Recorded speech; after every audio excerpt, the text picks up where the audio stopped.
বাংলাদেশেও কিছু ঐতিহ্য এখনো রাখা আছে, ঠিক না? সব তো হারায় যায় না, ঠিক না? না হারায় গেছে? কি বলেন? ইশাকার রাজধানী কি হারায় গেছে? না বিক্রমপুরের নাম হারায় গেছে, রাজা বীর বিক্রম হারায় গেছে বটে, কিন্তু বিক্রমপুর এখনো কাগজে কলমে লেখা আছে, ঠিক না?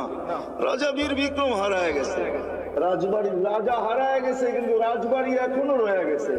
জান্না জান্না নাটোরের রাজবাড়ি এখনো রাখা আছে, রাজারা কোথায় আছে কে জানে।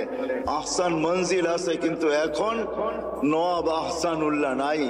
এরকমই রাবেয়ার বাড়ি রাখা আছে, ওইখানে গেল কান্না আসে যে রাবেয়া তুইও কৃতদাসী ছিলি, তুইও তো 1000 বছর আগে কেমন ছিলি, আজকের গুলাকেই পছন্দ হয় না, তোকে আর কি পছন্দ হতো? তোর রূপরেখাই কিরকম ছিল, কিন্তু তোর নামের জীবনী কোনো বাসা নাই দুনিয়ায় যে বাসায় রাবেয়ার জীবন না। জান জান আমাদের দেশের লাইব্রেরি গুলো এখন ছাপে আর বিক্রি করে, মা বোনরা ওটা করে নিয়ে পড়ে। রাবেয়া কৃতদাসী ছিল, 33 বছর বয়সে মারা গেছেন। মারা যাওয়ার আগে রাবেয়া বিধবা হয়ে গেছেন। কাফনের জন্য নতুন কাপড়ও রাবেয়ার কপালে জোটে নাই, কিন্তু স্বপ্নে যখন দেখছে তো নূরের পোশাক পরা ছিল। জিজ্ঞাসা করছে রাবেয়া ওই কাফনের কাপড় কোথায়? বলছে ওটা পীড়া পালায়া দিয়েছেন, জান্নাতের নূরের পোশাক আল্লাহ পরায়। এটার নামই সত্য। এই জন্য ছোট্ট জীবনটাকে গোরা যেতে হবে। যে গোরা যাবে, যুবক যাবে, যে যাবে, যে গোরা যাবে সেই আল্লাহর কাছে পরিচয় পরিচিতি পাবে। কিন্তু আপনি যদি প্রশ্ন করেন গড়াটা সহজ কিভাবে, কিভাবে আমি গড়বো, কিভাবে গড়বো, এটার জন্য যদি বলেন আপনিই প্রশ্ন করতে পারেন যে আমি গড়বো তো গড়বো কি করে।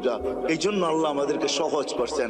আল্লাহ নিজের কথা বলেন নাই, আল্লাহর কথা যদি বলতেন তাহলে এটা হয়তো কঠিন হয়ে যেত যে আমি গর্ব তো গর্ব কি কইরা, তোমাকে তো চোখেই দেখা যায় না, লা তারাহুল উয়ুন, আল্লাহকে তো চোখে দেখা যায় না, ওয়ালা তুখালিতুহু যুনুন, ধ্যান ধারণায় আনা যায় না, ওয়ালা ইয়াসিফুল ওয়াসিফুন, যার বর্ণনা দিয়া শেষ করা যায় না, বর্ণনা দিয়া শেষ করা যায় না।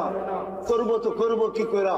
আল্লাহ আমাদের জন্য সহজ করছেন যে না না, মান আতা আর রাসূল ফাকাদ আতা আল্লাহ ওয়া ইন তুতিউহু তাহতাদু।